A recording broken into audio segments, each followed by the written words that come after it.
Mountains, 9,000 feet above sea level, in an area the Inca people once called the Sacred Valley, lie the ruins of the ancient city of Ollantaytambo.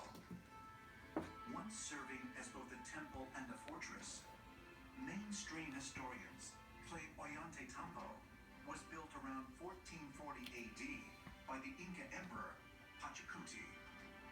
But some scholars believe Ollantaytambo was built upon the ruins of a far older city, one whose origins remain unknown.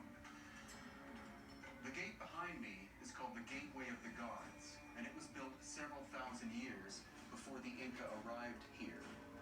It was built by a culture we call the Uranpacha. We give them that name because we have no idea who they were, where they came from, or where they went. It's clearly evident that the earliest parts of Ollantaytambo dates to at least 12,000 years old, if not older.